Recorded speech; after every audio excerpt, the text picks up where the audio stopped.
Dzień dobry. Did I get that right? Yes, thank you. Dziękuję for having me.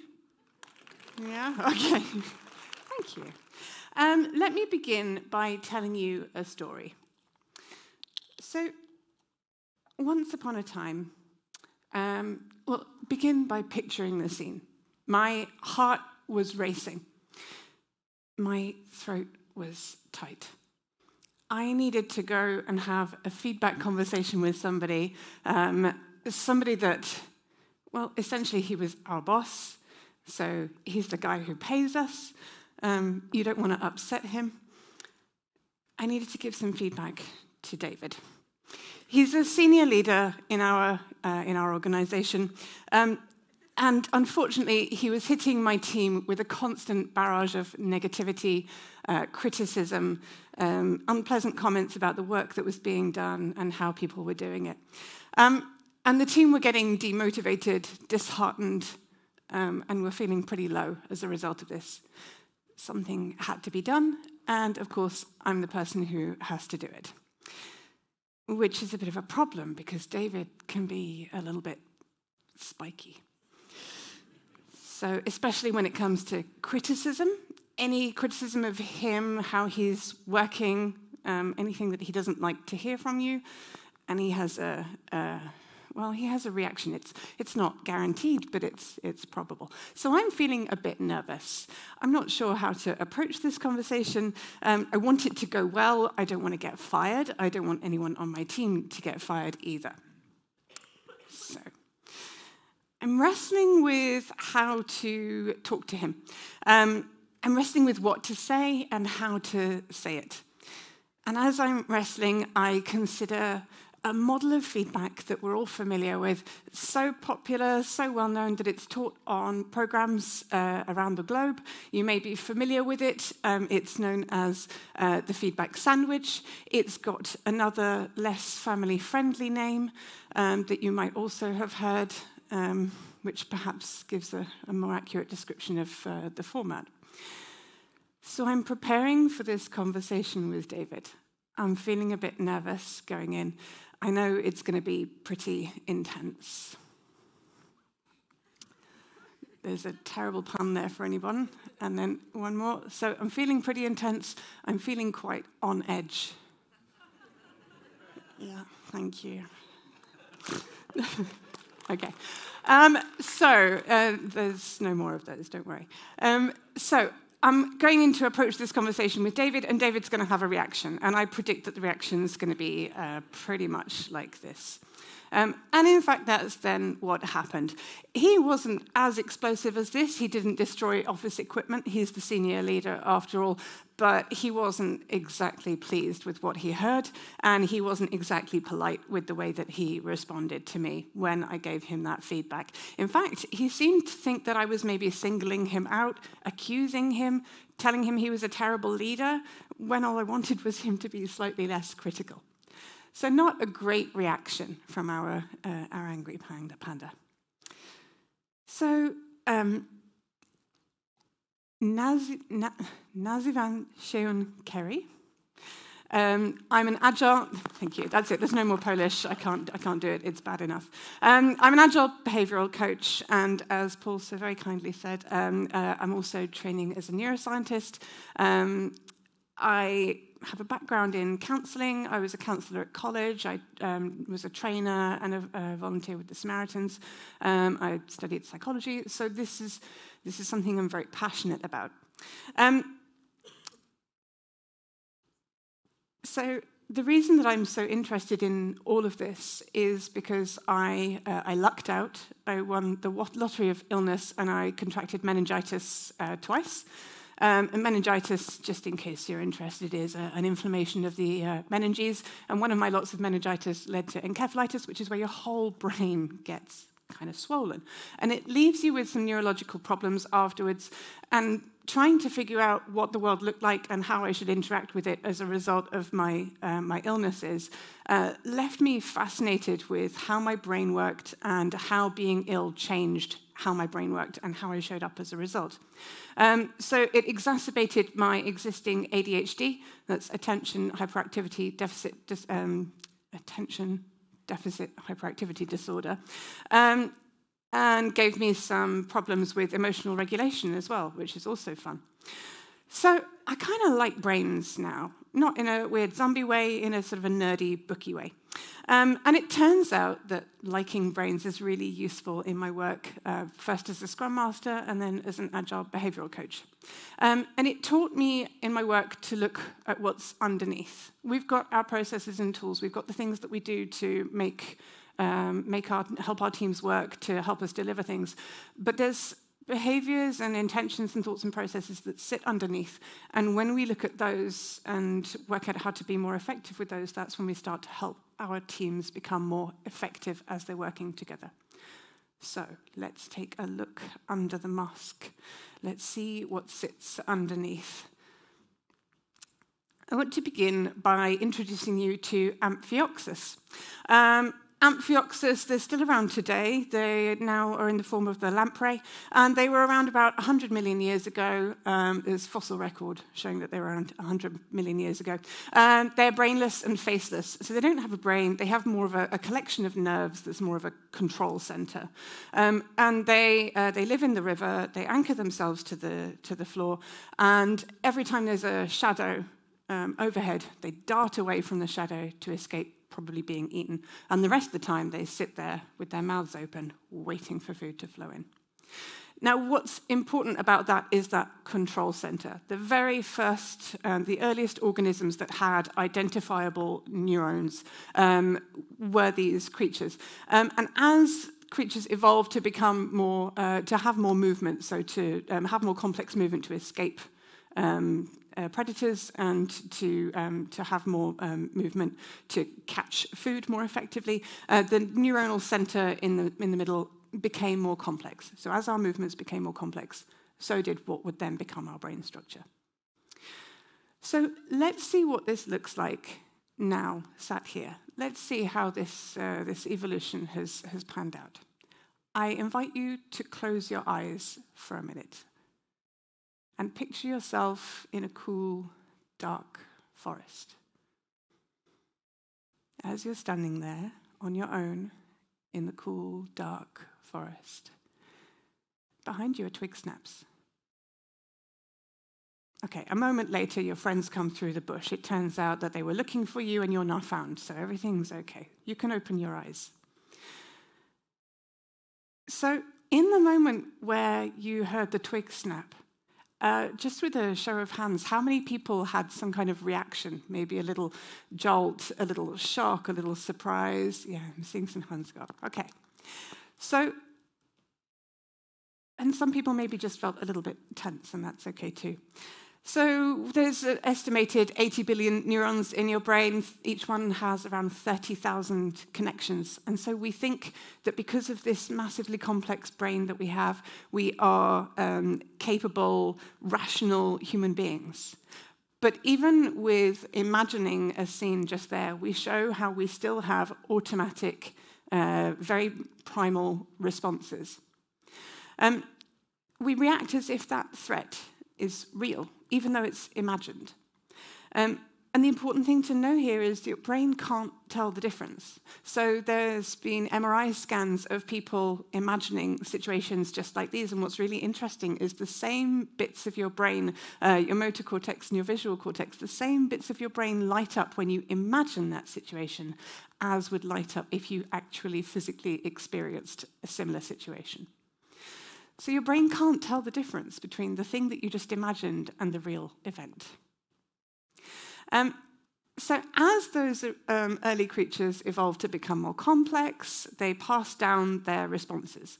So the responses that then kept them alive were passed on to their ancestors, and so those responses then kept their ancestors alive, and again were passed on all the way through to you. And this is why we now experience a little jolt, a little flutter, when we imagine that twig snapping. So these are inherited traits. So in that conversation between me and David, both mine and David's brains are reverting to primal responses.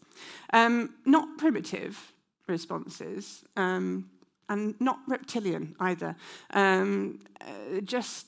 Sorry for saying just, Kat, just more complex. So, a more effective way of understanding your brain comes from Dr. Dan Siegel. It's called the hand-brain model, and you can do it here now. It's very easy. I'll teach you. So this is our brain in a calm state. So you can cross your thumb across your palm and then fold your fingers over the top. This is your brain in a calm state. So you can see you've got your brainstem down the bottom there. That's your heart rate, your basic bodily functions, your breathing, that sort of thing.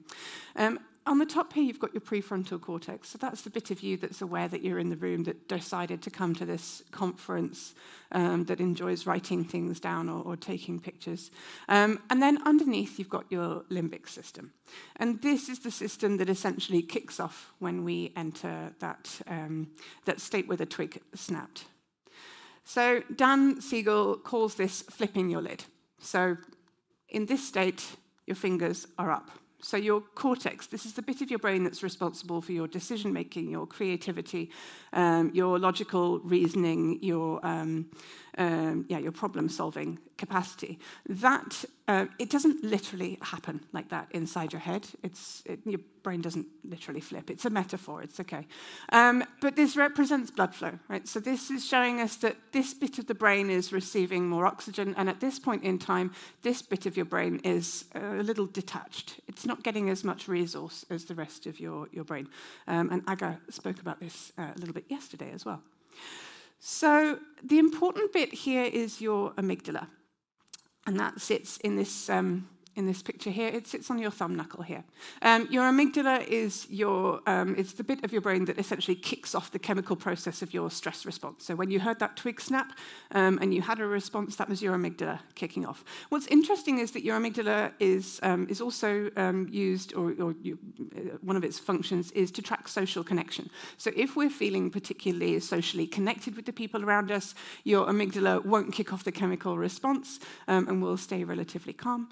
Whereas if you find yourself in a situation where you're isolated, maybe you're standing in front of a huge room of people, your amygdala will kick off some sort of stress response. And that's why public speaking is listed as one of the most feared things above death. Right? And it all comes back to that sense of safety. Right? So your brain has evolved, these functions have evolved to keep you safe, to keep you alive. The original neurons in the amphioxus, those were there to keep the amphioxus alive. So your amygdala is a social tracking tool because it's working out how connected, how safe I am in any given moment. Am I isolated on my own and therefore likely to be eaten by the lion when it comes in? Or am I safe in the crowd with all of you and standing a good chance of getting out alive? Okay. So the problem is when we give feedback, particularly using a fabulous model like this, we're essentially giving a value judgment. And when I receive feedback, I take it as a judgment of my ability, my work, but also my sense of self-worth. So my value comes from your opinion of me. Not for everybody, but for a vast majority of us. And that's what causes us to have these extreme reactions to feedback when we get that feedback from people and it's not complimentary. And this is a problem. So we get the feedback and we hear something nice to begin with, but we don't listen to that bit because we know what's coming next. We hear the next bit, and in the back of our head, your amygdala there is kicking off and telling you everything you need to know. And that's the bit that you listen to, that's the bit you focus on, and that's the bit that you dwell on for months and years afterwards. I hate that guy because he said this about me. And then you hear something else nice and fluffy and irrelevant, like whatever. The bit in the middle is the bit that I care about. The bit in the middle is the bit my amygdala cares about. And what's interesting is, so we said earlier that the visual and motor cortex are the bits that light up when we picture that event when we imagine it. What's really interesting is that when we receive feedback, it registers, if it's critical feedback, it registers in our brain as actual physical pain. The same bits of your brain light up as if you were being kicked or punched. It hurts. So in this setting, not surprisingly, David became aggressive. He became defensive. Oh, it wasn't anything that I intended to do. And he became evasive. He tried to pin the blame back on the team. Oh, well, if they hadn't done this, and if this wasn't the case, I wouldn't have done that. So he's desperately trying to protect his self-worth in this situation. So he feels safe. And of course, he then attacked back. So pinning the blame back on the team, pinning the blame on me for bringing this to his attention or for not having brought it to his attention sooner, it became our fault that he was responding in this way. And the problem here is that there's no growth, there's no learning, there's no development. We want David to change how he's showing up so that we can be more effective as a team, but we're not getting that from this conversation. And that's because his cortex, the bit that's learning and finding solutions to these problems, is no longer accessible to him. It's like trying to think through a brick wall to find the solution to the problem. You can't get through the brick wall with thought alone. So he is in this triggered, evasive, defensive state. So there's a model from Kofman, and it's called the drama triangle. Some of you may be familiar with it already, and it describes one of the three stances that the majority of us tend to fall into when we find ourselves embroiled in any kind of drama. So the three roles are the persecutor, the rescuer, and the victim. So if I'm the victim, I'm thinking, poor me, I'm being evasive and trying to hide away from the problem. If I'm being the persecutor, I'm pointing the finger and saying it's all your fault. And if I'm a rescuer, which I'm probably not in this situation, but if I'm falling into the rescuer trap, then I'm thinking, oh, you poor thing. Oh, you can't sort this out, don't worry, I'll help you. So these are the underlying beliefs about the other person when we fall into these roles. And this is a fairly universal response to problems when we experience them. It maps back to the fight, flight, freeze, and fawn fear responses. But these are the underlying beliefs. These are the things that we tell ourselves about the other person. So these are the things that I'm telling myself about David. So in this instance, I'll be acting as the persecutor because he's being an idiot in the way that he's responding. And he's also being a persecutor towards me, but also a little bit of the victim. So he's feeling sorry for himself and he's attacking back as a result. So take a moment and think about your responses when you're in these conversations or similar situations, because it doesn't just have to be about somebody being critical. It can be about the work that someone has produced. It can be about, I don't know, how smelly their lunch is when they bring it into the office. I don't know. All sorts of things that we have to give feedback on.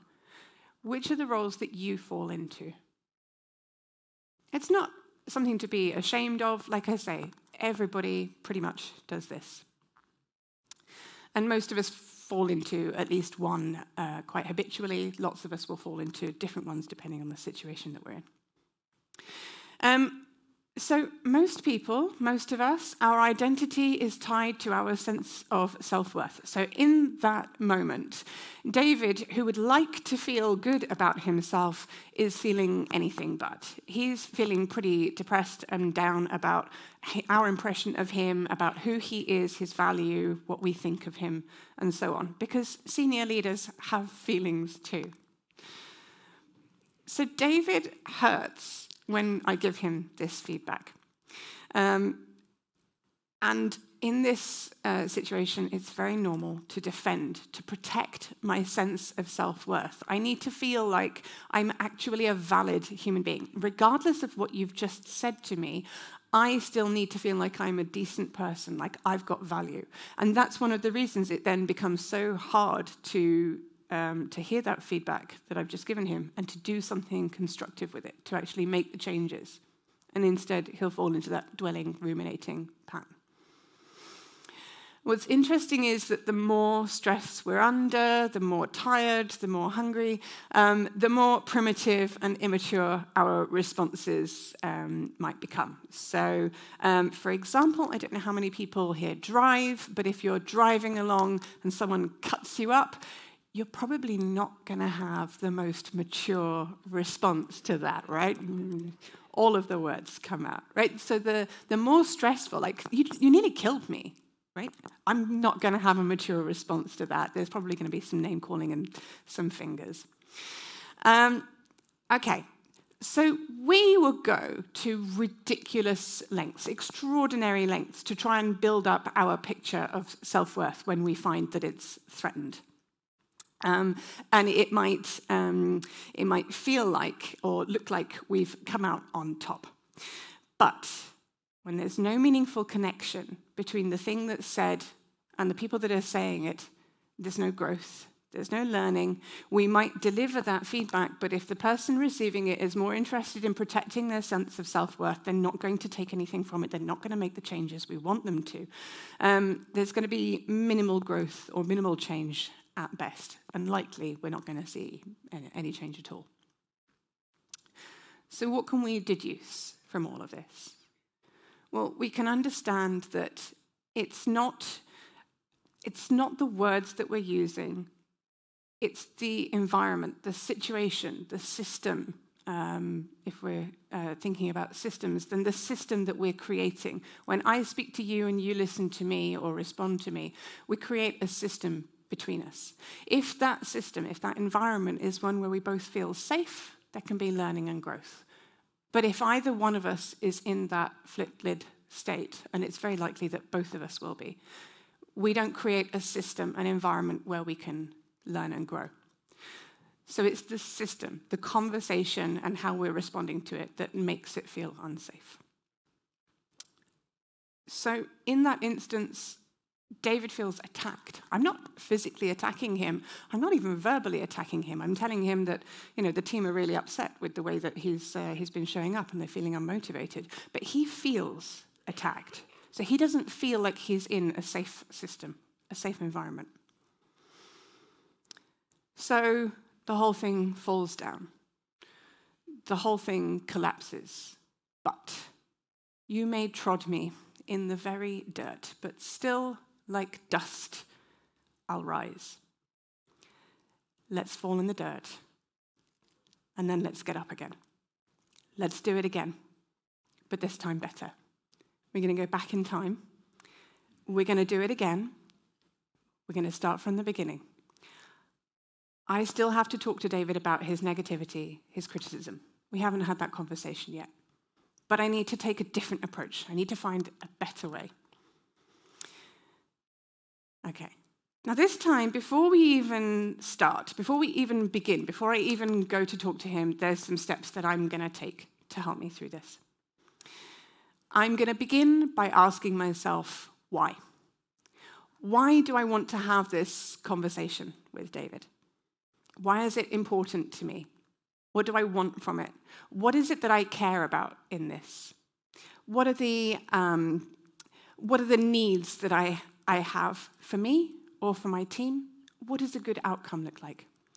And I can ask myself some questions. And it's really important to ask myself these questions because I need to identify whether I'm willing to do the work. Because if I'm not willing to do the work going into this conversation, I'm going to get the angry panda flipped lid response. Right? David doesn't know that this conversation is going to happen yet. That's all about to unfold. But if I want it to unfold in a way that serves me, that serves my team, I have to consider how I show up. Am I willing to do that? If I am, we're good to go. If not, probably better not to have the conversation at all. It's not going to change anything anyway. It's just going to deconstruct the relationship. So, some questions. What do I really want from this? How do I want this to go? And for that to happen, how do I need to show up? How do I need to act differently, think differently, behave differently, speak differently in the moment? How do I need to talk to David? How do I need to think about David before I even begin talking to him? it's not going to be easy, and it's not going to be a perfect conversation. None of this is going to create a perfect outcome, because I can't control how David responds and how David shows up, but I can set things up so that it's better. Okay, so there's two models that we can look at, that we can think about to choose how we want to show up beforehand. This one is from Martin Seligman, and it's called the active constructive model. So down in the destructive and passive mode, this is where I don't bother doing anything or saying anything. I just shrug. Yeah, whatever, I don't care. No point even saying anything, right? So this is if I decide that I'm not willing to do the work, right?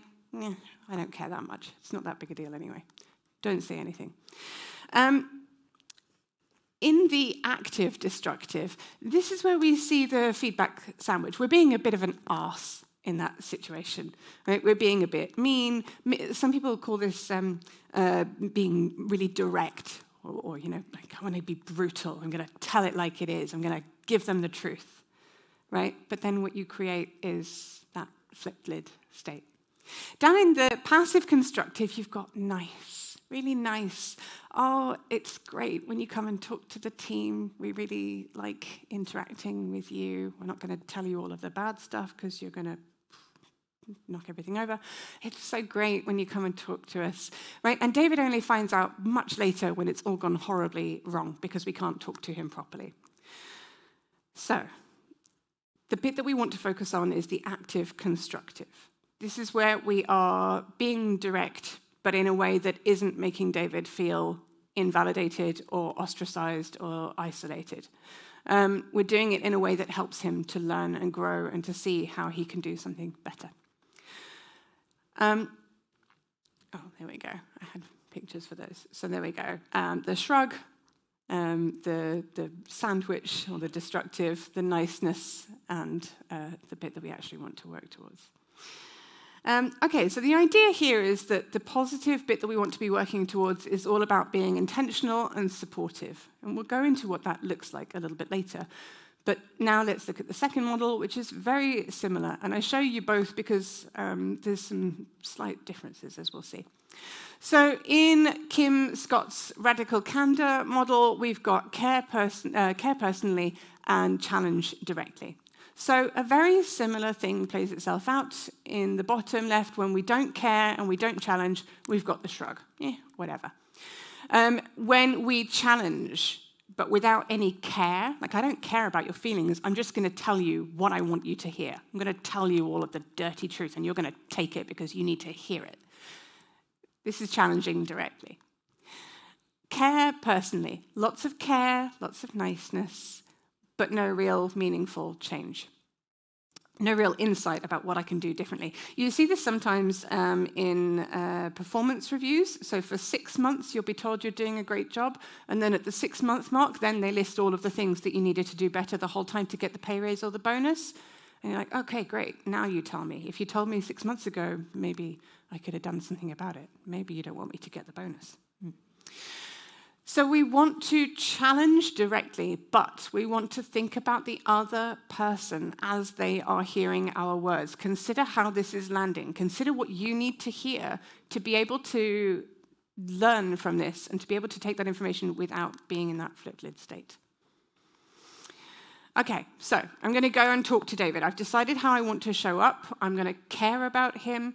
I'm going to be intentional. I'm going to be direct, but I'm not going to be unkind or unpleasant. And I'm not going to let him feel isolated as I'm giving him that feedback. I'm going to show him that this is something that's important to all of us. So I'm going to think about what do I want and why it's important. Well, it's important because the whole team needs to deliver, and that's in David's interests as well. That benefits him. So I'm not giving this feedback because I want to be unkind or I want to leave him feeling awful. I'm giving him this feedback because we all care about our work, and he cares about our work, and we want to do better, and that benefits him. So I'm going to stay calm. I'm going to notice my state as I'm going in and having that conversation with him. So I'm going to notice anything that shows me that I have moved into that flipped lid state. Because if I end up in that state, I'm going to have those same behaviors, those same responses. So if he gets defensive, and then I get defensive, and then everybody's shouting at each other. It's not pretty. So do I feel particularly hot? Is my face flushed? Does my skin feel prickly? Or am I sweating going into that conversation? This might tell me that my amygdala is triggered and I'm in that flipped lid state. Or do I have a lump in my throat or a knot in my stomach? Do I feel really tense? Are my fists clenched, or am I speaking through gritted teeth as I'm speaking to him? Any of these things, or am I feeling nauseous? Am I feeling sick going into that conversation? Again, being aware that this means I might not be in that calm state that I need to be. And then as I start speaking, am I speaking really loudly? Am I speaking really quickly so that he can't understand anything that I'm saying because I'm so nervous and I don't know how to show up and I need to tell him all the things and I just need to get a conversation over with as quickly as possible? Am I speaking really quickly in that situation? Again, speaking loud, speaking quickly, these are telling me that I might not be in that calm state that I need to approach the conversation from, and I need to take a step back and slow down, think about what I want from this conversation, the outcome that we're working towards, and how that benefits everybody. Okay. This hand signal is one that I teach my teams that I work with, because it can be really hard to find words, and it can be really hard to find good words when you do find yourself in that flipped lid state. It can be hard to find words that people can hear and not react to themselves. But actually, if you can hold up your hand to your team and say, I'm here, or not even using words, just, I need to take a step back, it means the whole team understands the language without having to hear the words, without anybody having to explain themselves. And we understand that for you to show up in a way that means the team can work together better, you can take a step back for a minute. And we can look at what we're saying, what we're doing, that's causing that state. And maybe you're not the only one. Maybe somebody else is also feeling that way too. And they can show and give some solidarity. So, reminding myself of the outcome, reminding myself of what it is that I'm working towards. And the next thing, again, sorry, cat. So in this instance, I need to understand that I don't know how David is thinking or feeling. So if I fall into the persecutor role of, oh, he always does this because he's so selfish, or he's so mean, or he's so thoughtless, or he just cares about the money, he doesn't care about the team or the people, I can tell myself a story about David, why he's showing up in this way, and then I can believe it. And it's that assumption that that story is true and that story is correct about why David is showing up in this way that's going to trip me up as I'm going into that conversation. Actually, maybe he has other things going on. Maybe he has other pressures that I'm just not aware of. And maybe if I understood some of those, I might tell myself a different story about why he's doing this. So all I have as I go into that conversation is what I already know. So I know the circumstances, the situation. I am constrained by my own system. I don't know more than the information I already have available, which means that I have to expand my perspective. And I can do that by using some coaching questions. So here's some examples for me to explore David's situation and get an idea for how he's feeling.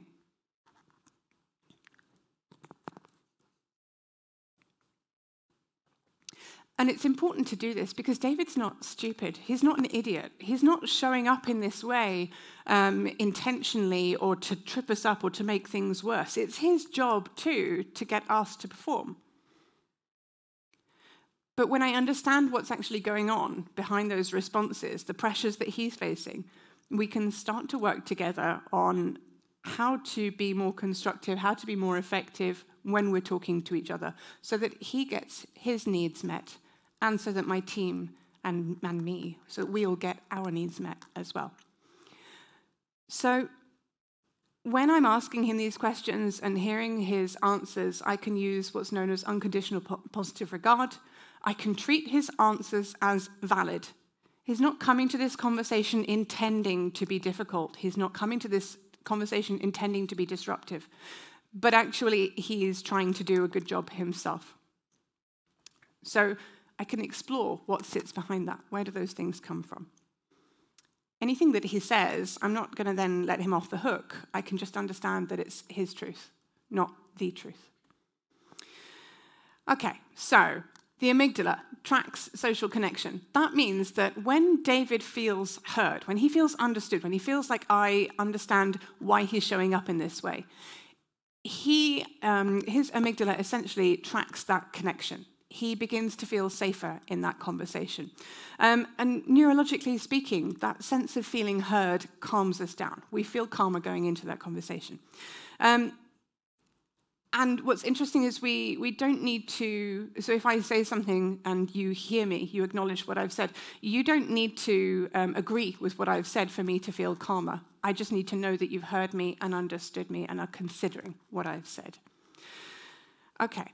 Interestingly, that works really well with kids as well. You don't have to agree with them. You just go, yeah, that's really interesting. I hear what you're saying. And they're like, oh, cool. And off they go. Not every time, and it depends whether it's chocolate or not. Okay, so maybe David feels any of these things. Maybe I can see it in how he's showing up. Maybe I can ask him if I feel comfortable to do that. But I can try and get a view of where he is, how he's showing up in that conversation. And if we've established visual cues, then we can use that in the conversation as well, if that's a conversation that we've had. So another thing we can do is to establish some common language.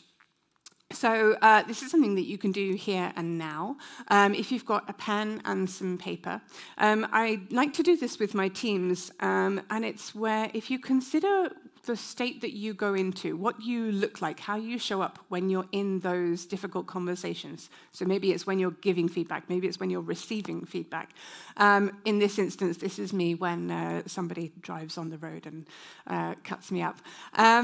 So I get my teams to draw a little picture of what they're like when they're in that flip-lid state.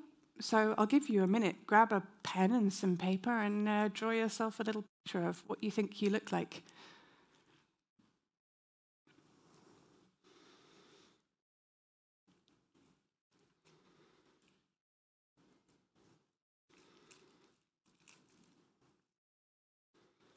Oh, and this is me on the road. And that's me when I'm in a team and I feel threatened. I get really quiet. So when you've drawn a picture, show it to your neighbor. If you feel comfortable.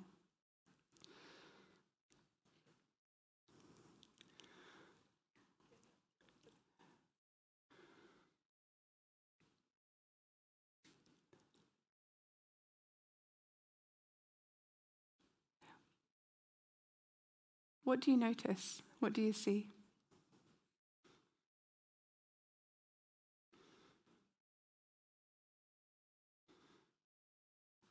Okay. So, I like to, or my team likes to have those pictures visible. And if we have an online noteboard, we also, or an online whiteboard, we also have our doodles up there on the whiteboard as well. So when we are having a conversation as a team, we know the signs to look out for in each other.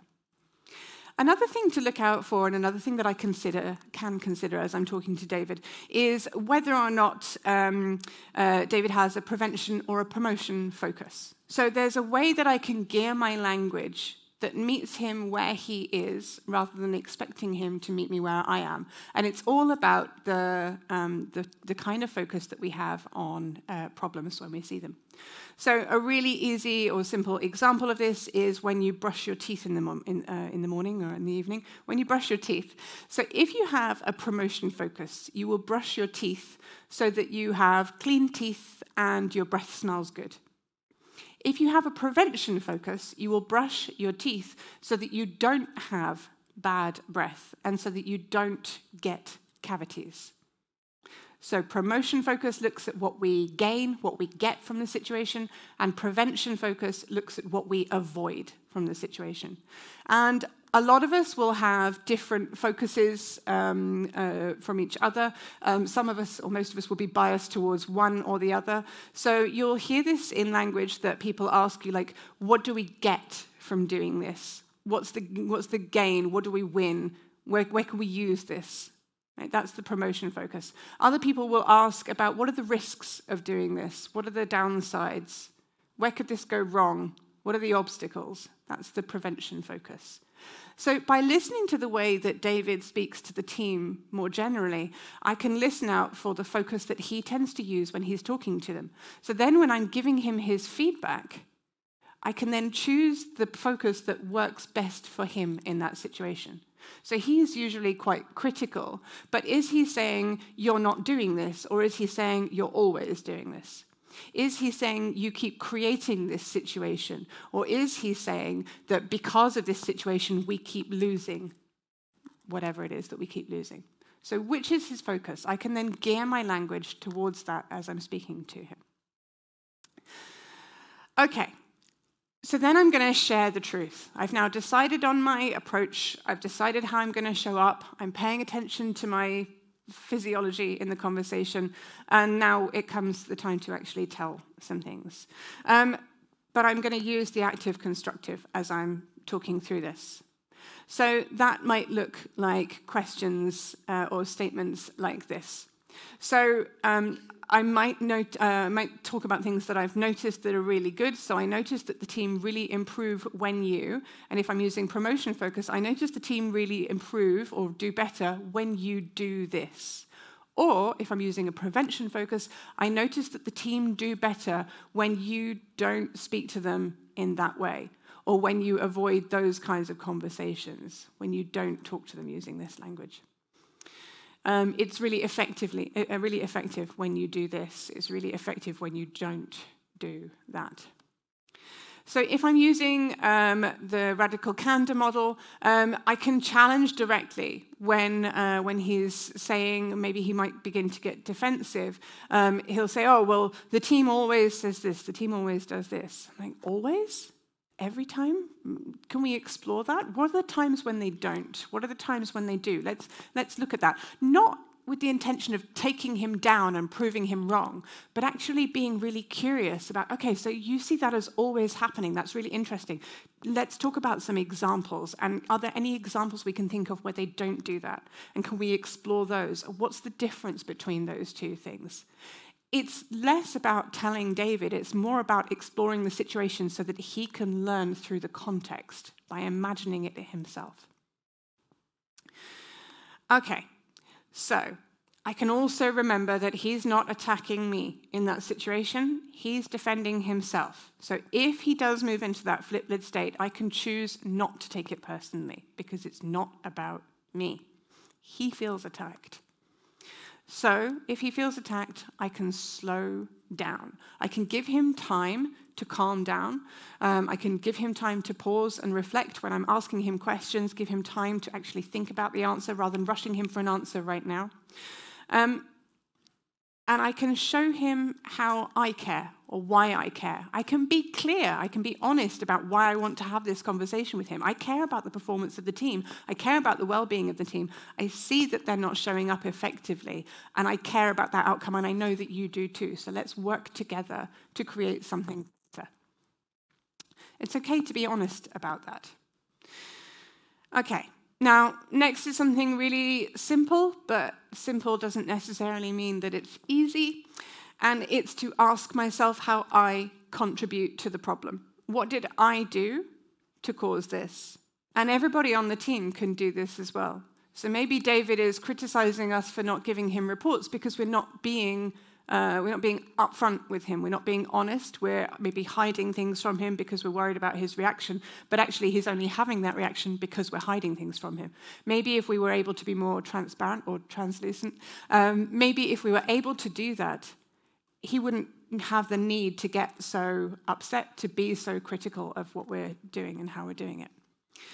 So I can find out about the needs that he has that we're not meeting, and I can ask him questions around that. So with these ways, we start to support David. We start to build him up. It's one way to build people up, right? So I then need to look at the system that sits around the problem, right? So there's me in the center of the system. How do I show up? How do I contribute to the problem? But also, what's the system that sits around David? What's the system that sits around me? How is it that we have to act in these ways because this is how we're rewarded, or this is what we're told to do, or these are the company values, or these are the things that everybody does and I have to fit in so I don't lose my job? What are the people around us doing that mean that we also work in this way that's contributing to this reaction, this situation? And what is the wider system that's at play? What is the wider company culture? What's the organization that we work in driven towards? What do they encourage? What do they support? What do they grow? So, if you don't want to see yourself as part of the problem, you can choose to make yourself part of the solution. We can work together to finding something that works more effectively. Another way of saying this is to avoid compulsively making things worse. Right? Try to choose not to make it messy. Okay, so I can do this by modeling how it's safe to be vulnerable. So by being open with David about my state in that conversation, I then open it up for him to feel safe to tell me about his state in that conversation. I can't control how David shows up, but thinking about the environment of the conversation, I can take the steps to make that as conducive as possible to him getting the information from me that I need him to get. Just a note about control. So we can't control other people. We might think that we can control ourselves. We've looked at the flipped lid a moment ago, but just to imagine why it's so difficult, this bit of your brain here, this lovely rational decision-making, problem-solving, creative bit of your brain up here, or down here when you're calm, if you were to draw so on an A4 piece of paper, if you were to draw a circle to represent your cortex here on that piece of paper, the size of the circle of your cortex compared to all of the rest of your brain would look like that. See that tiny dot there? That little dot, that's your cortex. That's the bit you're trying to think your way through the problem with. And all of the rest of your brain is all of the rest of the reaction that you're having in that moment. It's not easy. It's hard. We get it wrong for a reason. Don't give yourselves a hard time for that, right? It's been with us for a long time. Okay, so take a moment. Think about the stance that you take when you show up. Because the next thing that we can do is we can flip that around and use what's known as the empowerment dynamic. So let me just put that up there for a minute. So if I am someone who regularly moves into the persecutor role, we've looked at the active constructive model and the radical candor model, I can move into the conscientious challenger.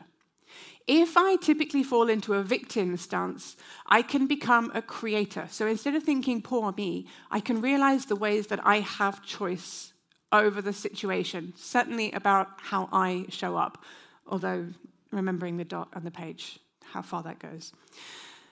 And if I am typically someone who likes to step in and rescue the other person, or you poor thing, there's no way you can possibly do it, instead of that, I can maybe ask them questions to help them find the ways that they are already completely capable of finding the answers for themselves with my support, with the support of our team. So if David's not got the resources or the support that he needs, or he's getting the pressure, my coaching questions can be around, how can we support you? What do you need from us? How can we do things differently? How can you do things differently? And how can you push back on that, maybe? Okay, so the empowerment dynamic. Okay, so when I then go into the conversation, I'm going to begin by sharing my motive. I'm going to say why this topic is important to me, why this topic is important to the team, but also, crucially, why it's important to David. And I'm doing this to show how we're all in this together. I'm showing his brain, I'm helping his amygdala feel connected. It's not just David on his own, it's us. We're all in this together. We as a collective need to find a way through this. Next, I'm going to describe the ideal outcome. So this is the thing that I want to work towards. I'm not trying to destroy your sense of self-worth. I'm not trying to leave you feeling like crap, David. I want you to feel good, and I want you to know that we're here to do this with you. So an ideal outcome is where we're working together effectively going forwards. Next, I can share the truth of the situation. So I've talked about why we're here. I've said what we want this to look like, and then I need to talk about the problem. I do at some point have to actually tell him that he's not showing up in the most effective way, but I can be considerate in how I'm sharing that. And it's really important for me to hear his response, his perspective, what he sees in the situation. And if I need to, at any point in that conversation, as I'm telling him or as he is speaking to me, I can slow down, take a step back, and show how I'm feeling if it's becoming a problem. Finally, we can then agree on some next steps together. What are we going to do together to resolve this? How are we going to work together to move this forwards? And hopefully, at the end of that, well, he might not be delighted, but, certainly he's feeling a lot better. And hopefully, if it comes to having these conversations now, so will you. I'm on social media. Please do come and connect with me. I'll be here all day. Come and talk with me afterwards if you'd like to. These are the ways to get in touch with me. I mostly use LinkedIn. And please do tag the conference because it's brilliant. And hooray for being here. If you would like to read more, I would really recommend these two books. So this one is from a fabulous neuroscientist, Lisa Feldman Barrett. It's not a complex book. It's not even that many pages. And then Thanks for the Feedback by Douglas Stone and Sheila Heen is a fantastic exploration of some of the ideas I've talked about here. If you're more interested in the behavioral side of things, I've got some tips and some other books there that you can look at as well. That's it from me. Thank you.